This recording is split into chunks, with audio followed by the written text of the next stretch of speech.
What's up? Yeah, man. I'm Jared. I am Josh. It's good to be here. Thanks for Try not to do too many Batman 66 angles. Yeah, man. I think it might be steady. We'll see how It looks like a good rig, man. So hopefully we're gonna be good. Before we get into all the wrestling bull mess Yes. for this weekend, Wrestling. I went and checked out the Quentin Tarantino new movie, The Once Upon a Time in Hollywood, and Sorry, y'all. super dug it. I think that's pretty much. I don't have a 5-star, 4-star, 10-star system. It's like my rating system is go see it in the movie theater, red box it, buy a copy of it, or do all three. Yeah, I can dig that. Or some version. You wouldn't need the red box if you're going to buy a copy of it. But anyway, You can buy a copy from Redbox if you want, dude. see, If you want that's it. how you do it. If you want it hard enough. How you get around that one. Yeah, for real. But yeah, I mean, this is one that if you're a Tarantino person, man, definitely check it out however you choose to. I don't think you necessarily have to see this on a big screen, but if that's how you like to watch your movies, then by all means go check it out. Ain't no harm in waiting for this one to come to a red box or stream, but I definitely don't see needing to own a copy of it. All that being said, I've kind of gotten off the Tarantino bandwagon about the time Death Proof came out. I went and checked it out. And I was like, that was fun. Django kind of lost me a little bit more, and then Hateful Eight I haven't seen. Literally the same boat. That's exactly how I went and watched Death Yeah. Proof. It was fun. Enjoyed it. That's a perfect word for it. Django, I did not like to the point that Hateful Eight, I just didn't. That's not my thing. And also, Inglourious Basterds lost me a little bit. It's not that I hate it, but it was just like, it ain't no thing. It ain't his fault. He's not the one that changed. I'm the one that changed. But I told the man, I'm still so bitter over Jackie Brown because I think that movie is exceptional, and I just hate that he took it so personally that critics got all huffy. Because, dude, it was the one after Pulp Fiction. Critics hate it when they can't kill you after success. Yeah. They hate it because They don't try. you've been blown up, so now we got to kill you. And man, they had to wait a little while, but not for him. Yeah. Sometimes they have to wait a while. Like And the reasons that they picked, kind of like, really, that movie was awesome. And then he turned it around to, well, I'm not adapting screenplays anymore, and I kind of wish he would because it's not that I don't like Tarantino stories and the scenes, especially like we were talking about, that he's more into like. It's tricky now, man, because it just seems now that he really writes stuff for actors, and I love that. I think it's cool that he cares enough and does that, but I don't know. I love Jackie Brown. That's still my high water one. It's my favorite one, and I'm bitter. There's a lot to like in this one. If that's what you come for, is the Quentin Tarantino talky stuff. There's a bunch of that in this one, and if you like the uber violence to the point of hilarity, that's in here too. Makes you wait for it, but it's there. And for some reason, all I can chalk it up to is that I'm stupid. I'm just plain stupid. Is the lead up to this movie coming out, I just really bought in. It's like, oh man, this is going to be Tarantino's Manson movie. He's going to tell the one-for-one story that's been done 1,000 times for some reason about what happened involving Sharon Tate, Roman Polanski, and all of Hollywood.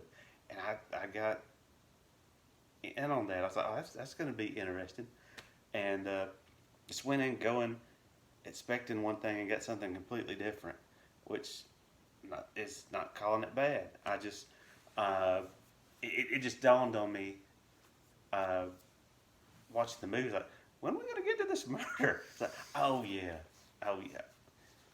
And this guy directed Inglourious Basterds. This is not going to be the historically accurate depiction of what happened.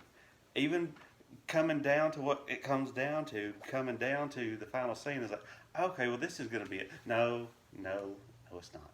Not even close. But there's tons of stuff in it that's really cool. Uh, DiCaprio and Brad Pitt hanging out's, worth the price of admission. I mean, both of those guys are just still that good. That it's worth checking them out. Yeah, I'm with you. That's the part that intrigues me is the idea of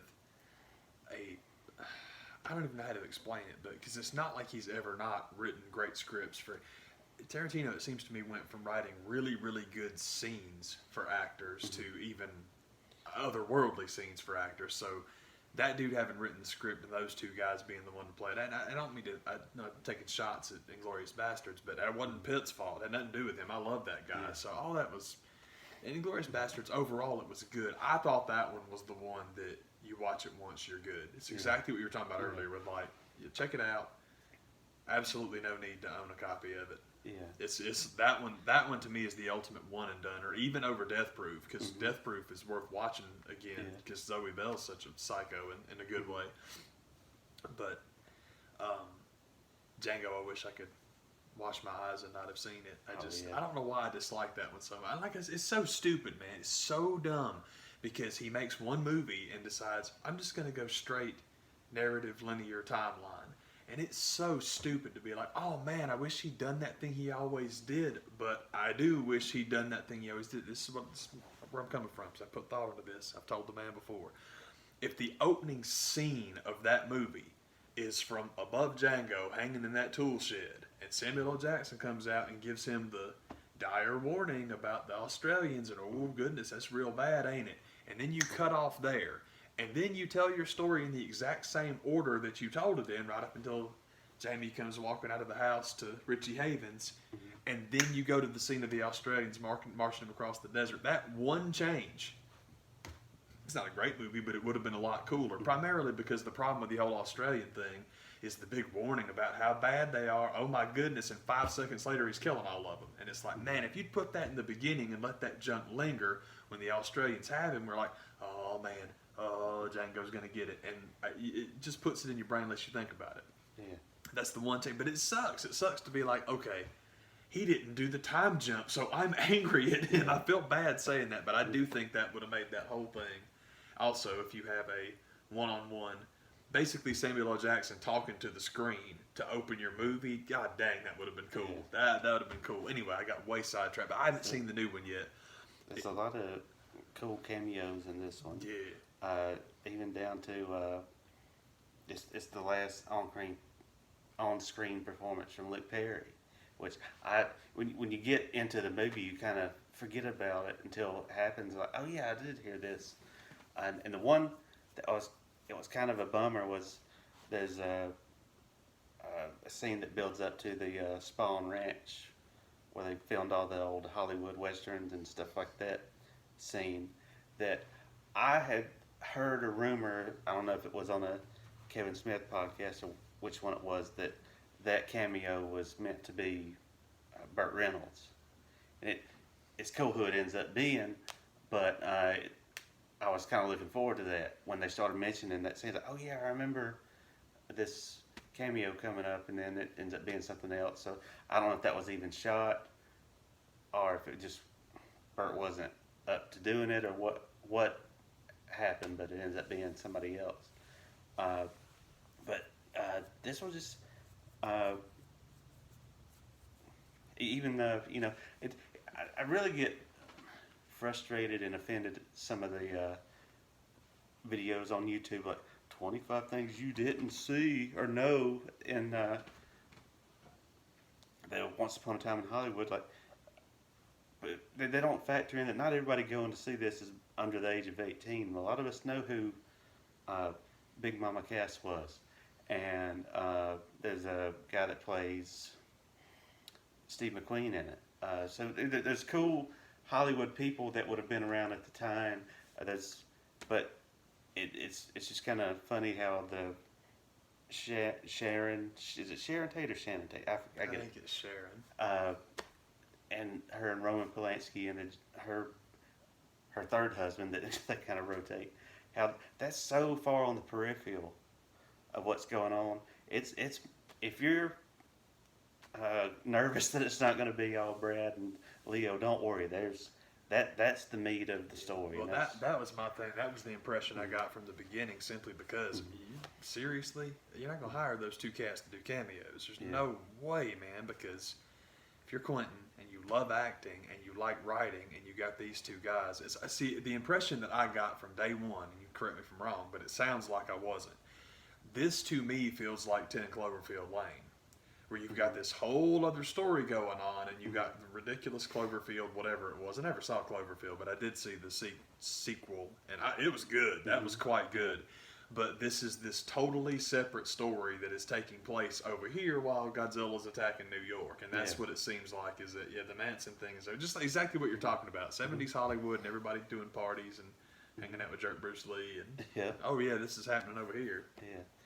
And that's the other thing I heard about the movie was the family of Bruce Lee was upset at his depiction in the movie. Like, y'all, this wasn't the Bruce Lee story. Sorry, but it was essential to getting one of our main characters over. There's a Brad Pitt's character, Cliff Booth, has this checkered past where you don't quite know if we like this guy or not, and we have to give him something to kind of redeem him. It got me nervous. There's a scene in particular in the movie where you think you're going to see him do some heinous stuff that you don't see. So it's kind of left up to you to decide: did he do it? Did he not? But we're at this point where in the movie we're like, I don't know if I like my man Rick Dalton, Leo's character, hanging around this guy. And then I think it's a way for them to say, no, this guy is what he says he is. He is, he's kind of rowdy, but he's not what everybody's going around saying that he did. Too bad we had to smack around Bruce Lee to get him over. But hey, you want to make an omelet, you got to break some eggs. So that's just the long and short of it. I was telling the man, if you're concerned about Bruce Lee looking like a dick, you might want to take half his interviews off of YouTube because he was a dick. If you're Bruce Lee, if you're like 5'6" and weigh $109 and know you can beat the crap out of everybody, you're probably gonna be a bit dickish. It's okay. It's all good, man. Yeah. It's cool that Bruce Lee. It's fine, but just like whatever, man. Yeah. I mean, I think they pissed they didn't get a freaking check. That's what I think. Yeah. Same as it ever was, man. If you signed or they might be pulling a producers of, I was going to say Bohemian Rhapsody, but Rocket Man were just appalled that the Russian government edited our movie. You knew they were going to, you dummy. You took the money. So don't try and sound shocked and appalled. It reminds me of Coolio, man, which is genuinely what ruined that guy's career, was him going nuclear on Weird Al, and it's like, A, either you signed off and said it was okay, or B, you didn't write the song, so what do you care? Yeah. It's one of those two things. One of those two things. Al didn't get to do anything without permission, so they squashed that, and it's in the Weird Al Behind the Music where I think it's Al's producers looks right in the camera like, he cashed the royalty checks. That's the point. He had no problem doing that. Absolutely, and signed away the licensing to get him in the first place. So that was a load of crap, and it was somebody trying to revise history, and it sucks because then going forward, it's like, well, Coolio, you done wrong and they don't care about Al. It's not that. It's just apparently either Al's representation or somebody that he's buddies with. It's all like, guess who's never going to be on a soundtrack ever again? And that sucks, but that's how that stupid town works. We've talked about it before, man. It's like 9 times out of 10 when you see like a Hollywood divorce, one of them you never see again. And that's such a bummer, man. It's one of the cool things actually about kind of Bruce and Demi, man, is that apparently they really were okay. They did good, raised their kids real good, and so that's nice, man. Because I mean, you think about like Mimi Rogers, man. Mimi Rogers, I know when you get any age on you, if you're a woman, you don't get work anymore. But she was gone for 20 years because her and Tommy got divorced, and it's like, okay, Katie Holmes got the cruise nuke, and it's like, dadgum, man. Get that treatment. Yeah, man, you can't survive it.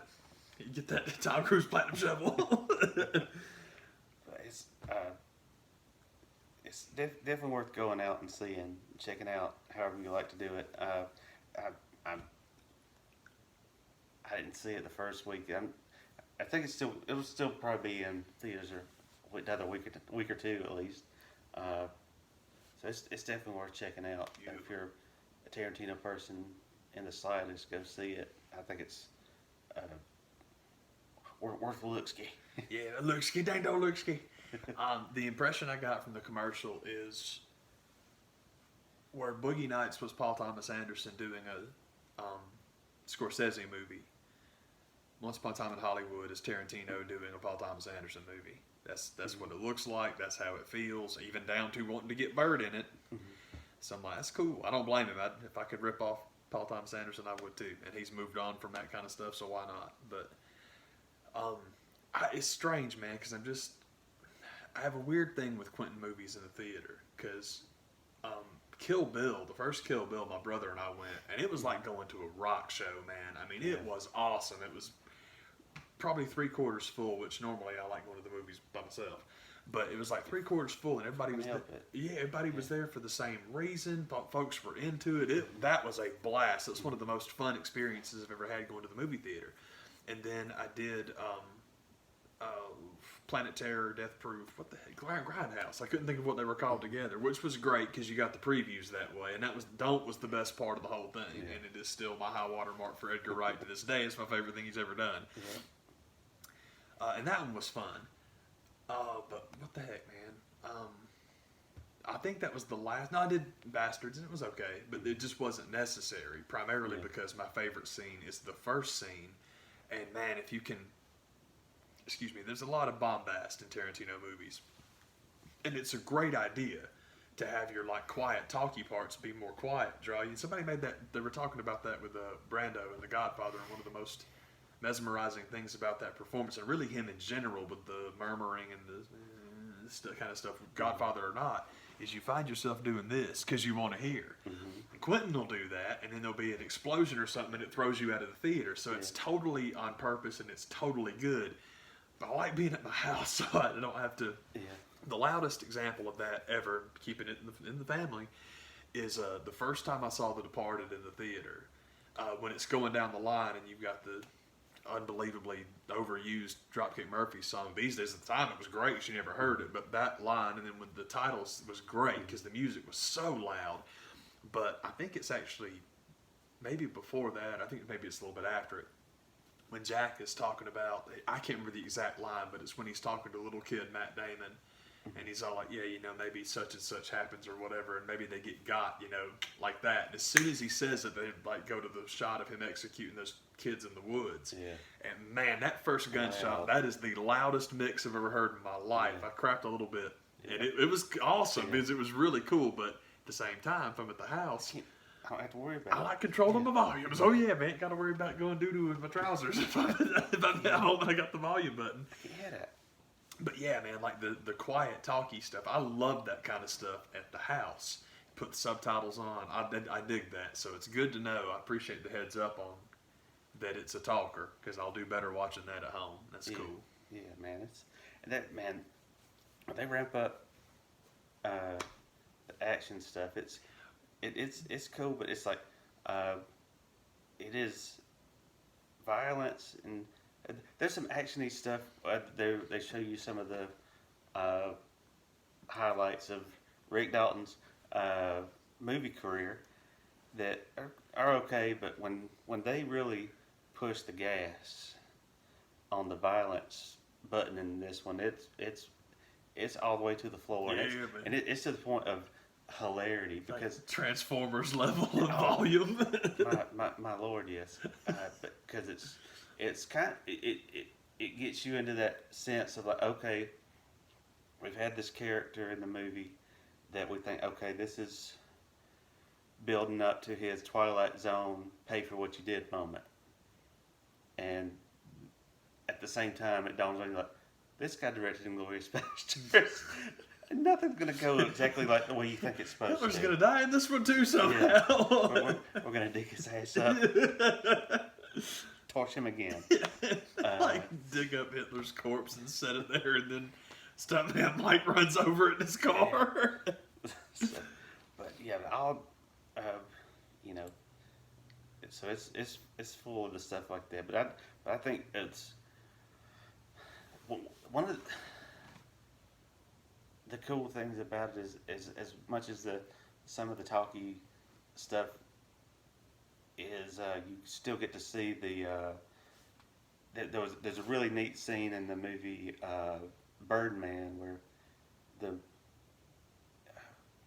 actors turning it on and off in front of you. Kind of, I guess is how I would describe it with what's Edward Norton. Ed Norton, yeah. That scene in particular. It feels like there's a little bit of that with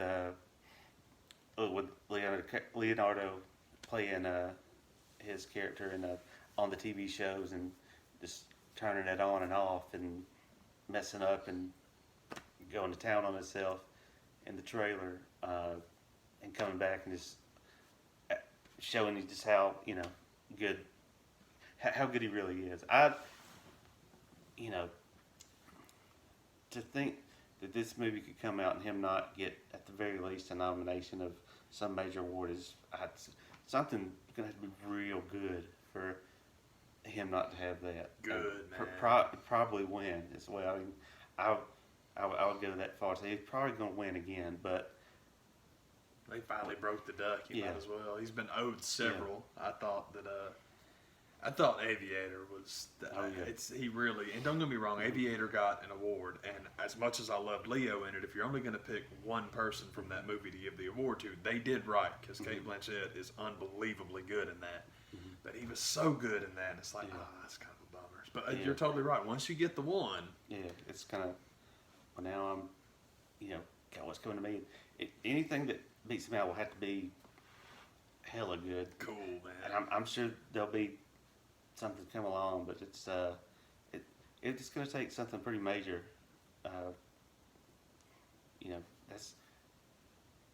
I guess that's my, even sitting watching the movie, you kind of get that feeling like, man, this is really good. But anyway, there's tons of wrestling talk.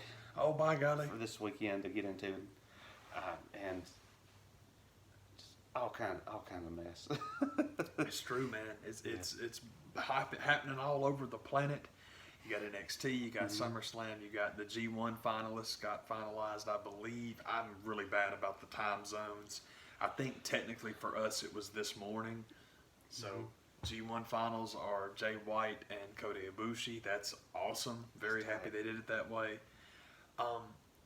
And to get it out of the way, the reason I like it so much is because whatever direction you decide to go for Wrestle Kingdom, I guess the point that I'm making is this. The way I see it for New Japan right now, you have 4 separate guys that are 1,000% viable as the IWGP champ, depending on what direction you want to go. Mm-hmm. You've got Okada, who's the workhorse. That's awesome. You can leave it on him if you want to, but I genuinely think that breaking up the Golden Lovers and Kenny Omega and Kota Ibushi was the long-term vision for Wrestle Kingdom. I believe they're up to 15 now. Mm-hmm. And Kenny decided he wanted to leave. No problem. Yank the belt off, give it back to Okada, and you can always do Okada Ibushi. That could be totally wrong. But if you do Okada Ibushi, that's great. Give the belt to Ibushi. You can have him drop it 3 months later, because 3 months is actually a short reign there, but it'll be his first title win. It's not going to be a long-term thing.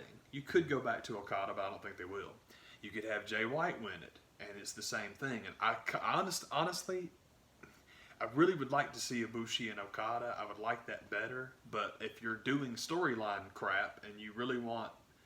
A lot of people were upset because it's like, well, this was it. It's now or never for Naito. I've heard that for 4 years, man. And they don't work in Japan the way they work here. It's not like, well, he got beat one time, so what good are you to me? If they're going to do Bullet Club and LIJ, which I kind of hope they're not going to do, I would like it. If Ibushi wins, I would love that to be the dissolving of the Bullet Club, because holy crap, I mean, does anybody care anymore? That junk is, I don't think anybody cares anymore. But if you want to go in that direction, great. If Jay White does win the title, then go full on Bullet Club LIJ, and have Naito take the belt off of it, because I think Naito is the next long-term champ. But the positive thing with that is you got 2 guys that you can get over, establish as champ, and have them drop it after a short period of time, because it'll be their first It's great. A lot of directions to go, so I have no idea what they're going to. A lot of complaining about, well, it's so predictable. New Japan's so predictable, so predictable. What the hell do you want them to do? Basically, the people complaining, well, Moxley should win the G1. They should give the IWGP. They're not going to do that. He is not going to win the G1. He is not going to get the IWGP. I know you love him, but it's not going to happen because that whole, oh, really? They're going to do shows in America? Well, you can't work them. Well, guess what that means? I'm surprised they gave him the U.S. title, but I'm hoping that Juice Robinson beat him again. He beat him back today. He beat Juice for the belt. Juice beat him in the G1. That sets up a nice rematch. That'll be fun. But they're just like, y'all really thought Dean Ambrose was going to go over there and win the IWGP, man. Okay, if you say so. And then not even that you thought it or that you wanted it to happen, but you're disappointed and complaining that it didn't. That don't make any sense to me. But I've gotten way sidetracked. G1 finalists set. SummerSlam first, then NXT, or you want to do them in order? I do NXT. Yeah, baby. That's cool. Man, that was one of those shows that I just don't get. Everybody tell it was the worst one ever. Like, you saw something different than what I was checking out. I dug it and had a ton of fun watching it. So what else can you ask for? I feel the same way. My favorite thing with that is if that's the worst one that you've ever seen, boy, what does that say about the quality of NXT? Because I'm with you. I liked it. The big stinker that everyone's all upset about is once again Shayna Baszler, but I'm such a mark for her. I thought it was cool. I thought start at the beginning, sorry, but no, I'm with you. I don't understand the backlash, if you want to call it that. Yeah, man, I just like fine. I don't know if I'll remember the matches in order. Just no, it's okay. Whatever. That's high water marks you want to hit. It's all good with me. The Street Profits and Red Dragon kicked it off, which was great. So I came over to the man's house and made him entertain me all afternoon because I was afraid we were back to normal business of the tags kicking off the show, and I was like, well, I can't miss that. Yeah. And it's so good. Those four guys are so good. Heck yeah. Man, that's what my impression of the match, and just so glad that the Street Profits happened when it did. Just because I saw I just thought it would not have surprised me in any minute for Angelo Dawkins to have been let go. Totally, man. And then, they got together and did the Street Profits thing, and now it's, by all means, I think he'll be the Marty Jannetty of the group. But nonetheless, he's going to have a better run, at least a run that he never would have had. Oh, completely. So I'm just glad it happened when it did. Yeah, man. It's funny. The Marty Jannetty punchline is funny, but there is an awful lot of Scottie Pippen and Marty Jannetty, man. There really is, because especially with that tag team, if you go back to the AWA days, Shawn Michaels was the freaking gourd in that tag team. He was very good, very exciting, and he's the blonde one, but Marty was the vet that held them down and kept them where they were and made them viable. There's good stuff, man, but I'm totally with you, and that's one of the things that I like that Angelo Dawkins got Trevor Hoffman. Because this is a story about Trevor Hoffman in baseball. He was an infielder, man. Trevor Hoffman was just an everyday position player who could not hit a lick. And I think the Marlins got him off the scrap heap from one of the expansion drafts. And before they cut him loose, I think at AA, they were like, well, why don't you get on the hill and see what you can do? 600 plus saves and a trip to Cooperstown later. And that's such a cool thing. And it's one of those things about like classic wrestling logic that's so good. You got people that aren't good on the mic, stick them with someone who is good on the mic. For example, Bobby Eaton, worst promo of all time. Dennis Condrey wasn't bad, but he wasn't great either. But man, you give them Cornette, and they're legends. Yep. Legends. That's why it's so strange that Stan Lane joined the team, because Stan was a great promo, but him and your friend and mine, they just totally meshed together and turned it into a thing. But I'm totally with you, because I like Dawkins a bunch too, so it's really cool he's got something he can do now that's so over and like, heck yeah, that's cool, man. Yeah. And that was, just an awesome way to kick it off. I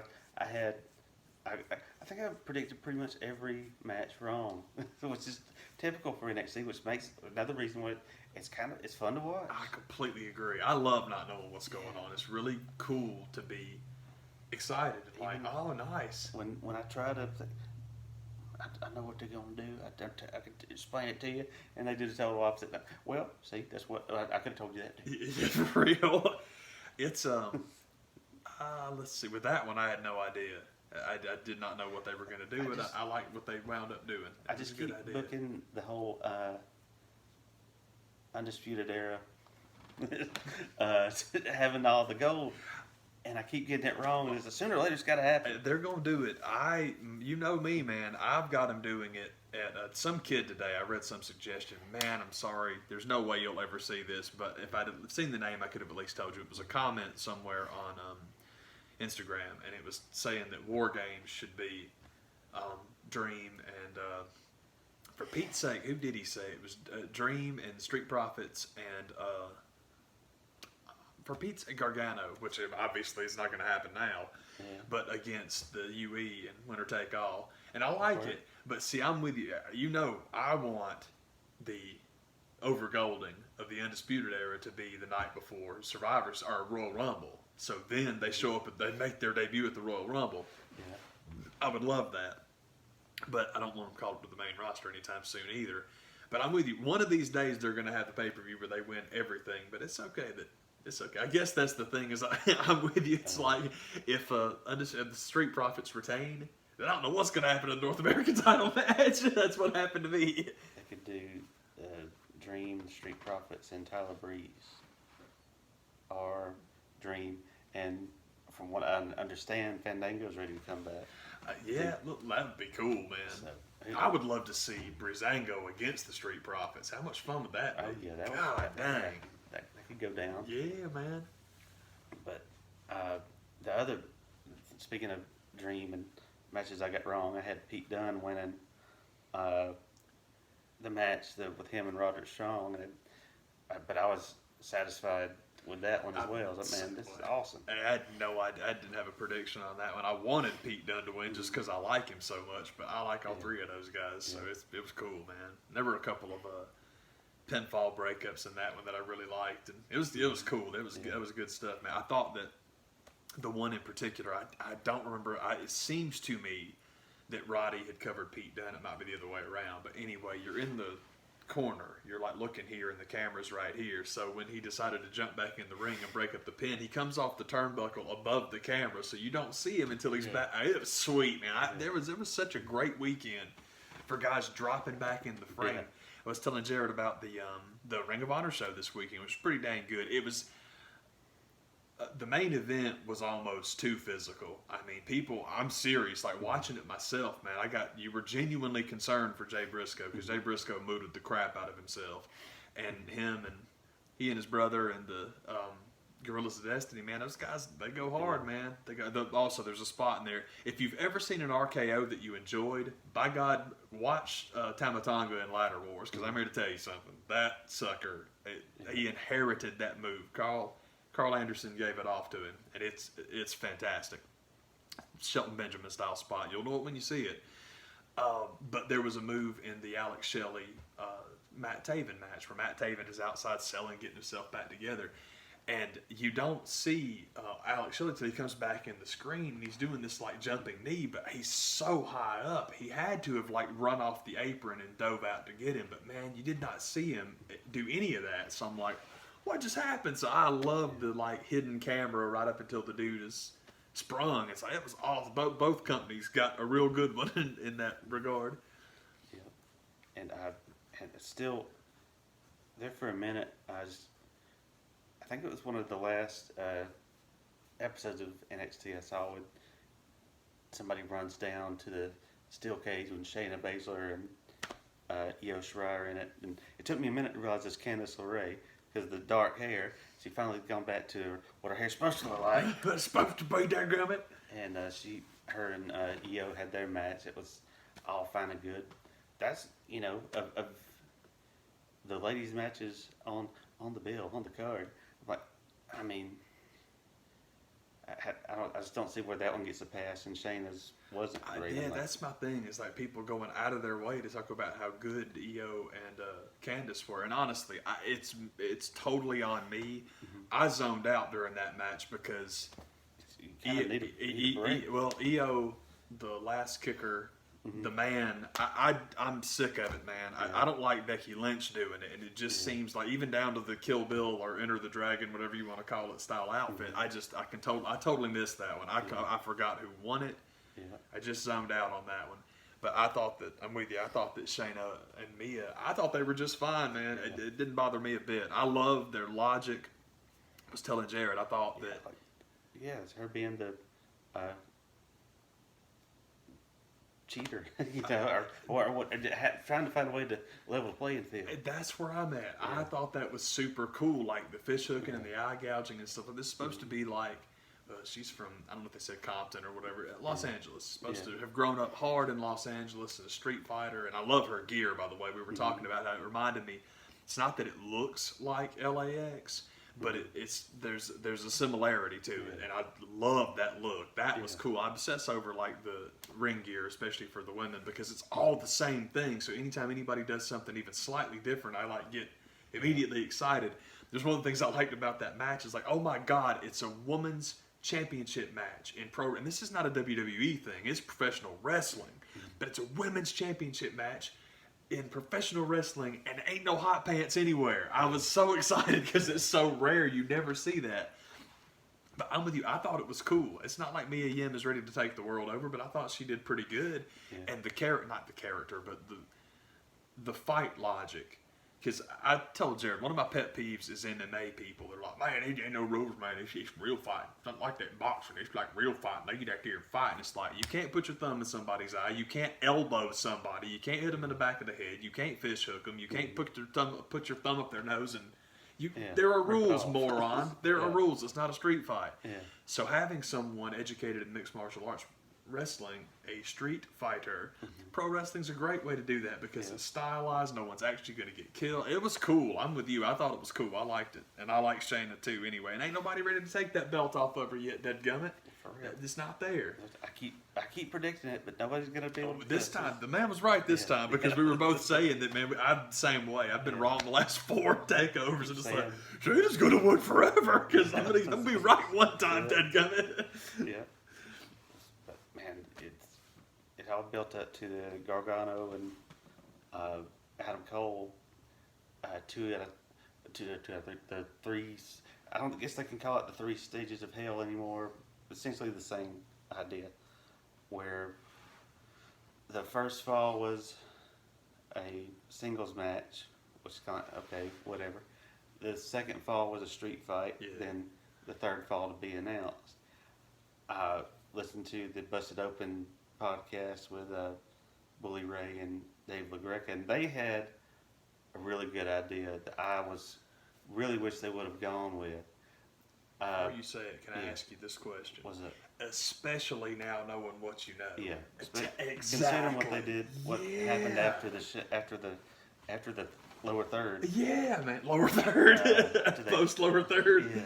So, but their idea, when they were talking about the match, like what would make sense to do after 2 matches like that. Like, you can't just, like, their first pitch was like, well, what would you do, like Iron Man match? Like, no, don't do that after, people are going to get bored at some point. Then they suggested a ladder match. It's like, that's going to be kind of predictable, but it ended up being what everybody thought they were going to do anyway. Like, why is that cage up there? Oh, I get it. But their idea that was so good that I wish NXT would have went with was loser leaves NXT. It's like, man, how perfect would that be? Like, absolutely. Even to the point, after the first 2 matches, there's not a winner. You have William Regal come out and be like, I don't want to do this, but this has to end. It's going to end. Because whoever loses will be gone. What better way to end it? Yeah, man. You know, this whole thing it sucks so bad because what they're doing with the men's title is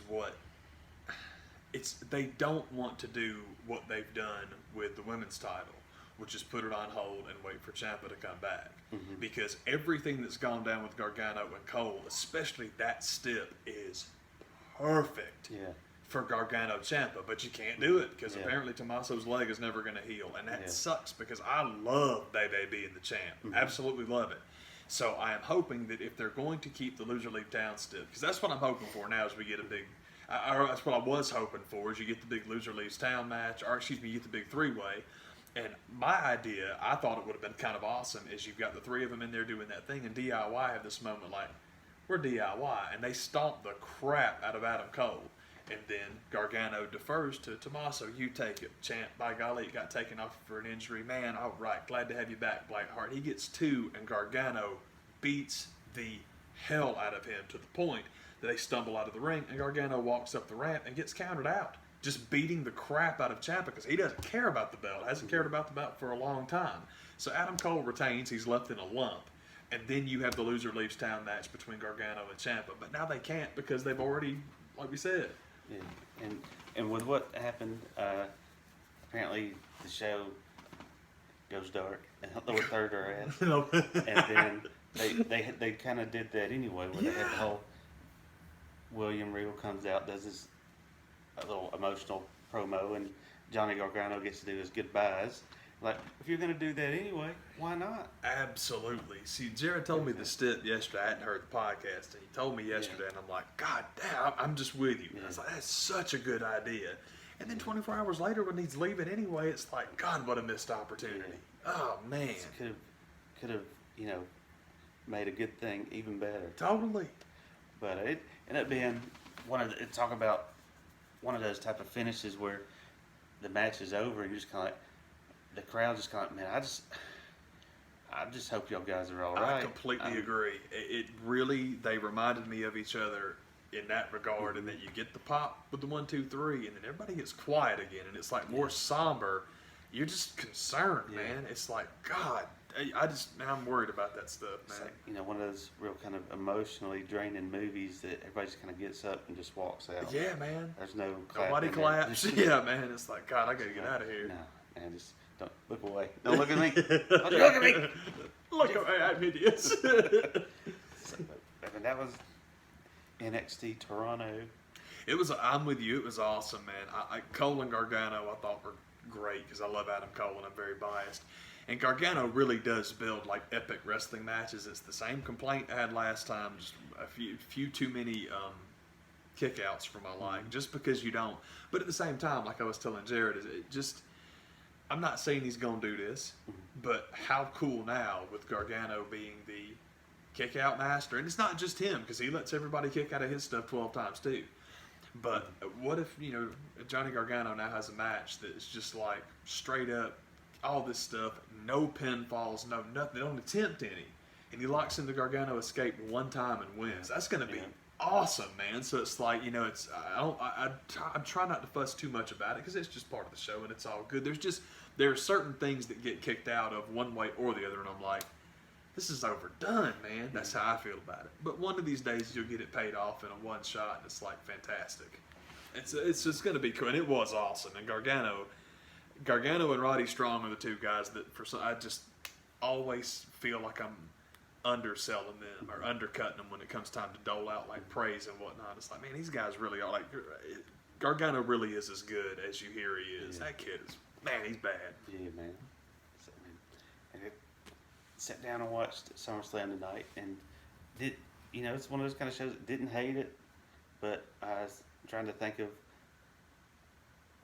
what on the show that I did like, and nothing's flooding my memory. My high water mark was what I knew was going to be my high water mark, and I understand I got here late because I'm stupid and I missed AJ and Ricochet, which I'm certain was fantastic. I mean, that's my I guess the one downer you can say about this show, just talking about the women's attire, is like the kick off the show with Natalya and Becky Lynch and looking like a tag team breaking up. Honestly it's one of those type of things. It feels like somebody backstage should have saw them wearing the same thing. They're like, what are y'all doing? It literally looked like it was this dark leather and studs, and like, why are y'all wearing dang near the exact same thing? The same thing. Which I don't know if that was intentional or what the deal with that was. I didn't like that. And Ricochet and AJ, Ricochet, of all the people that you're going to have wear a superstar Nightwing Power Ranger looking outfit, that's the guy they picked. Yeah, man. I thought that looked god awful. Yeah. that's if that's the one thing you complain about that match, then fine. But I just hopefully that's just going to be like just every once in a while kind of deal, and not something he's going to be doing all the time, because it looks uncomfortable as crap wrestling that way. And plus, somebody that looks that way, why would you cover him up? Yeah, It's seriously. dumb. When they decided to upholster Nakamura because they don't like his stomach, I'm like, whatever, man. But yeah, Ricochet, okay. That's like you're saying, it's clearly not an aesthetic choice with that kid. But I want to say it was Renee that made the comment during the match, like, our resident superheroes. Like, please don't do that. That's supposed to be Johnny Gargano saying. Yeah, we were just talking about how Gargano does that. It was Rey Mysterio really Cornered the patented market on it, it. absolutely. And then Gargano, it's cool. And Jared pointed out to me last night, man, the Wolverine look for Canada, because it did not sink in until the man said, it's like that was a great idea. That was really cool, man. I remember hearing the story. Hugh Jackman had just been cast as Wolverine, and I just don't think he knew the character to the level that just how over this character was. How over Logan is. That he got cast, and it just kind of saw a dude in like a health food store or a gym or whatever he's working at, and the guy has, Wolverine right here on the shoulder, like, hey, I just got cast in that role. I don't know if you've heard about it, but it's gonna happen. And without missing the beat, the guy turns his playing him Canadian. Playing him Canadian, and I have a problem. That's right, man. I will find you. When you hear Will Jackman talking, he's got the Australian accent, a great road right, and I'm sure that's probably where old buddy had that reaction, like, no, you're not. You're not playing him with that accent. I'm the best there is at what I do. That would be awesome. But yeah, this was weird night for gear. Yeah, weird gear night. SummerSlam was kind of how I felt about it. Charlotte's Rip tribute was awesome. That was cool. Nice. Purple with the white boots. That was cool. Charlotte Trish was okay. It was hard to get flow, and I'm such a psychopath about back and forth matches that you don't want all of them to be the same thing. And unfortunately, I'm calling for all of them to be the same thing. But it was cool. Yeah. They did a good job there, and I love the figure eight. I think it's cool when she does it. I was really kind of hoping we might get it tonight. I'm the worst about, well, she should do that thing her dad did where, but I love the Flair stuff. I think it's cool, like her banter with the ref and all that was cool. But I'm hoping that one day someone is going to flip that thing over, the belly figure four. And then the way to get out of it is muscle your way back over and pop up, and then you got to give up because you survived, and then it seemed like you turned it over, and then she got you back, but you get the one extra ratchet. I think that'd be cool. My high water mark of the night, no questions asked, was Bray's return. I loved that. I was so glad the people were so into it. But Jared and I've talked about it before, man. I've never met anybody whose problem with Bray Wyatt had anything to do with Bray Wyatt. Yeah. I mean, seriously. The guy is... Bray Wyatt is so far and away the best promo in the business that you just skip him. Mm-hmm. You just skip right over him because it's like, well, if that guy's in the conversation, then there is no conversation. Yeah. So he comes out, and the crowd's all super into it, and it was groovy, and his freaking lantern's horrifying, and Finn got the crap beat out of him again, so that means nothing. Yeah, but it's cool. That's par for the course. Yeah, it's cool, because I'm assuming that hopefully around, Survivor Series time, and man, if y'all been following the show for any amount of time at all, I think the Survivor Series should just belong to Bray Wyatt. I've had, all these huge plans for what they should do for Survivor Series and Bray Wyatt, but, Demon versus Fiend, let's do it. That'd be kind of cool, man. Now, I guess that could be a little bit tricky, but I guess my whole thing now is that Finn Balor, and this is very painful to say, but I love this other guy too. Finn Balor's basically Dolph Ziggler these days. They are never going to do anything with this guy, so I know they're just going to keep beating him. So bring the Demon back and make it all scary and creepy, and the Fiend kicks his ass too. Yeah. That's what I would do because, again, that's my thing with Bray. It's booking. Yeah. The problem with Bray Wyatt is you balled him up and you fed him to John Cena just like you do everybody. So it's like, nah, man, book him monster. Make him win. That's what being booked like a monster means. It's not being all creepy and having worms come out your mouth. You got to win. You got to win lots. Yeah, John Cena beating him at Mania 30 was like the beginning of the end of where we had the good thing had just started. Oh, and y'all totally. already. Oh, you ran it from NXT, and then it was we like ran it to NXT, and then it's all like, oh my, look at this, and oh, John's got to win. So all right then. Ruin that bull, man. Yeah, John. But I will say the one positive thing is at least John takes crap for that, because somebody was pointing out something the other day, and it was like, Christian should be a Hall of Famer. Christian's the most underrated champ of all time. And it's like, welcome to 15 years ago when y'all decided, RKO, Randy needs to beat him after one day. There are very specific reasons that I hate The Miz and I hate Randy Orton as much as I do. And the Miz thing is because long before he became the turncoat face of AEW, I knew they were pushing that kid to break Jericho's Intercontinental Championship record, which makes me nuts because it's always been the worker's title. So for one of the crappiest workers known to man to have the record for how many times they held that belt, irks me. It irked me when they gave it to him a third time, and it's like, well, I see where this is going. Randy Orton, I don't like anyway, but yanking that belt off of Christian so nonsensically for no reason after one day. Yeah. I hate him. I hated him before. I'll always hate him for that junk, and also his finishing move sucks. The RKO sucks, primarily because he ripped it off from Carl Anderson, who they will not let do it in WWE for a damn good reason, because the gun stun is beautiful. Yeah. See time of time get his Shay has done. And that's what I thought was going to happen. I didn't think that they would have Randy win tonight, but for Kofi to win the way he did, I was like, man, well, this is going to happen. This is going to keep going and going. That's my problem. I was kind of hoping that Randy would win tonight just to move into somewhere else, because the whole thing is, y'all gonna give him the damn belt back. I know it. Get it out of the way. Get it done with. Don't draw this out. Seriously, like just all right. Let's just move along. If you want him to headline, that's cool. So at least Kofi get a big check then.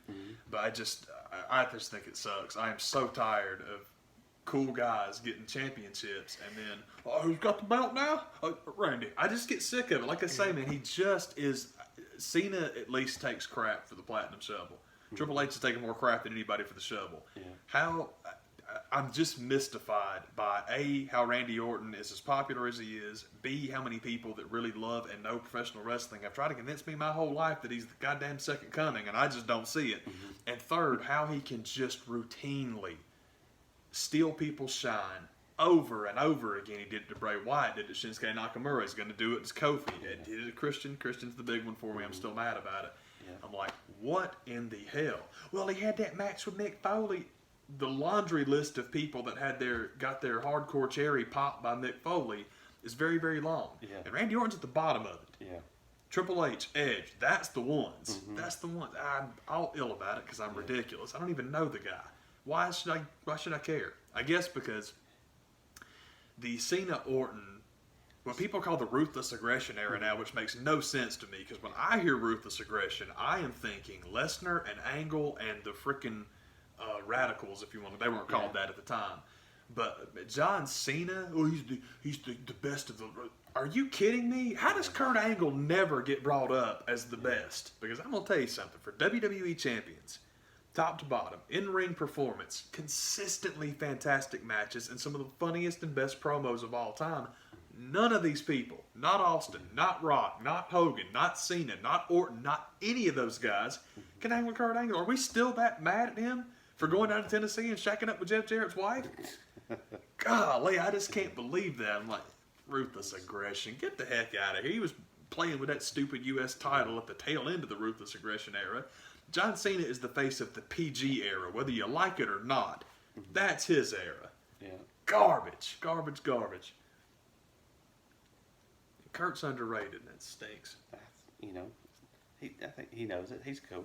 He's like, I'm too good for this. Yeah, for real. He's Jack Briscoe.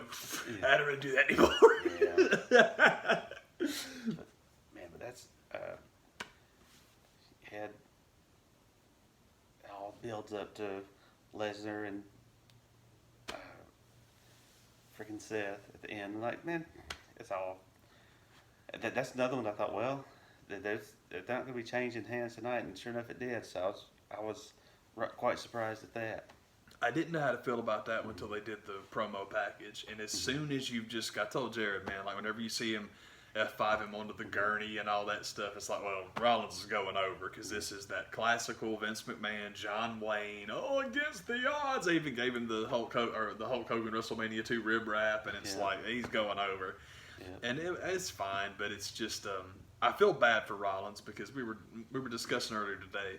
Great wrestlers that have horrible finishes, and the stomp is so stupid. Especially when I cannot believe I forgot who it was last night. But we were watching. It seems like it was Io Shirai, but I don't know if that's right or not. But you've got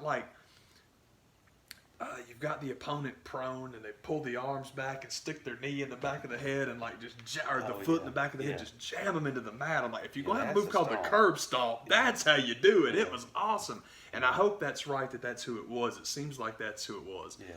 But Seth is a guy that I like. I think he's cool, but I don't know. It's all good, and Brock did really good. He didn't do really good. It's just that. Far better than what I expected. Brock does little things that I appreciate, and the way he sold the kick to the face and then got over, it's just nice. Same thing. I never ever do this because I despise this guy even more than the people I was complaining about earlier. I gotta tell y'all something, man. I thought that bump that Shane McMahon took to get in position for Kevin Owens to senton him off the top rope, that was really good. I was really impressed by that because it was a super kick, so he just kind of popped out, but he got some air on it and landed over. It was really quite learned and very impressive. I'm like, well, go on, kid. I trashed that dude for everything. So it's like you see something you like, you tip your cap, and man, that was very, very cool. I thought that was neat, man. I think that whole thing is stupid. I was glad the match was shorter than most Shane matches are. That was very good. A lot of good decisions made there. That was a common review of prediction going into the match was if Kevin Owens loses, he has to quit. Like, we've never wanted him to lose more. That's my thing. As I told Jared yesterday when I heard that stipulation, I'm like, well, they finally found a way for me to pull for Shane McMahon in a match because, again, going back to I mentioned Moxley earlier, and I've told Jared before, there's part of it that just is so bitter to me, man. Watching what Moxley is up to in Japan and AEW, and just imagine if that was Kevin Owens. Now, I told Jared earlier, and I'll mention to you guys now, the part of that hadn't sunk into me or hadn't thought about before was I don't know if Dean's got any kids or John or whatever you want to call him. So if seems like if he did, you would have heard about it. Probably would know. Yeah. So that being a factor, when people have kids, if they don't want to go to New Japan and work at all, I think that's a factor. I think that's it's not a factor. It's obviously a factor. It's a logical factor. It's completely fair. So the whole deal with man, I wish Kevin Owens would stop re-signing. But hey, man, if the money's good and you dig your spot and you get to see your family, same thing with Doc and Carl. I would love for Doc and Carl to go back to Japan for a one-off, go back to the Tokyo Dome for one show because they're legends and that would be totally awesome. But if they ain't feeling going back, either young and single, or young and married with no kids, or single with no kids, that's the time to go over there. Or you're older and your kids are grown, and that's the time to go over there. And you're a legend. And I don't think he's in that that age bracket. I think you're right. So it's I try to factor that in whenever I'm I should go to Japan. I think I should go to Japan. How about Japan? And it's that might not be on everybody's docket. I would love it, though, because everything that Moxley is trying to do, I just think Kevin Owens is a different planet. I think he's fantastic. I think he's marketable. He definitely has the Stone Cold vibe, but he's not playing Stone Cold songs. Thank God. It's like Tom Petty. Tom Petty sounds an awful lot like Bob Dylan, but he don't cover his songs. Yeah. And that's something I like, is we talk about taking inspiration from how people do things, not what they do. It's man, Stone Cold sounds completely unique, and he's believable, and he's kind of funny, and he's all badassy and talking all that stuff. Yeah, I'll do my version of that. That's what Kevin Owens seems like. Becky Lynch is these were Stone Cold's lines, Becky, learned them. And it sucks because I used to love her, and I still love her personally. I like Becky Lynch as a person. I think she's very, very cool. But that act it's shot, man. It's so boring. And that's what, even with EO, this is not cool. You can do other things. Anyhow, got way sidetracked. But I totally glossed over Kevin and Shane. I'm glad that came up because that really did impress me. I'm well, good for you. That was nice, man. Finally got something right. Yeah, man. He takes crazy bumps all the time, but that was a neat way to you're doing that for a functional reason. You're not just falling through a table and, oh, match is over now. Yeah. And there's a reason behind it. Like, this is Yeah. cool, man. What else? There was something else that I really... Bray was my favorite. I wish they'd have picked a different opponent for him, but I get it. I mean, it's okay. You got to feed him somebody. And again, Ziggler was already booked to be fed to somebody, so you couldn't be him. That'd be unbelievable if Goldberg brings him out, throws him down, and they ring the bell. There you go. You're losing to everybody tonight, boy. If what you hear on the interweb is true, then apparently Finn's looking for time off. That seems like killing him off in this way is a pretty good way to do it. Well, that's kind of what I was hoping, and kind of why I'm like, yeah, let's do Survivor Series, because that's months from now. But the only downside is that, of course, with it being Bray Wyatt and Finn Balor, it takes me back to our original plan of how to write Bray Wyatt off TV for a little while. You know, just like they did, but that was the whole thing. It's on one of the old shows. I don't know the date or anything, but I had the entire thing like mapped out perfectly, where it's basically me ripping off the Muta Liger match, where Muta comes out with straight red face paint, blue trousers, just a face full of red paint. And they get wrestling doing their thing, and he sweats it all off.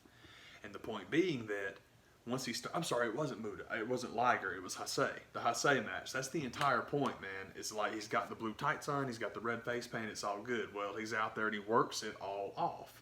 So it's just Keiji Muto. So when he gigs himself and his face is all red again, there's there's symbolism there, and it's very cool. Something else very cool about that match that's very, very subtle but very cool is that... you know, Muta wrestled in like the karate pants. I'm a karate man, so are my karate pants.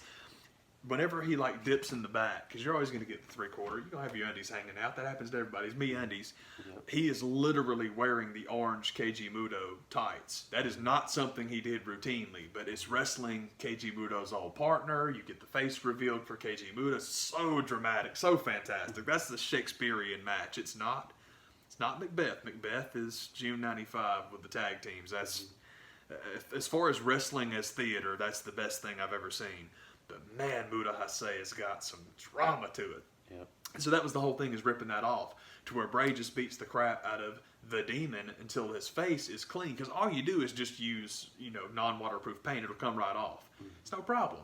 And so our whole thing was, I like him coming down and waving his arms and stuff like that. I had this idea where basically just have it was when he was doing the red stuff. He would throw the red junk at Finn and all that. Mm-hmm. I was thinking it'd be awesome if you rigged something up to just explode on Finn on the ramp. Just red stuff everywhere. And it's like, oh crap, this is, what the hell, Bray goes up and attacks him. Bray beats him up. It's all good. They eventually get back to the ring. Gets his face wiped off. All the paint's gone. All the makeup is gone. And eventually, Finn Balor kicks it into a different gear, and he's beating the crap out of the guy. So now Bray is retreating, and he's scared, and he's climbing back up, and he slips on the red crap that he shot everywhere, and it's all good. And you get the nice, tight, dramatic movie shot, because they want to do this stuff, and have Bray Wyatt crawl up right next to him, stick his hand in the red goo, put his paint back on, just one finger of paint back on him, to basically be like, it was me all the time, baby, and the lights go out, and you do not see Bray Wyatt again until the Firefly Funhouse. That'd have been awesome. And then he comes back and beats the crap out of Finn Balor. And then when Finn comes back as the Demon, you're off and running, baby. Baby! Would have worked. But seriously, I'm totally with you. It feels like time off and good for him. Yeah. Probably needs it after Osborne match. Oh, Prince Devitt. Prince Devitt it all out in front. Time off from my brother. Time off from my brother. That's what's up. Absolutely, man. That's how we do it. What's going on? I'll see y'all. Take care, y'all.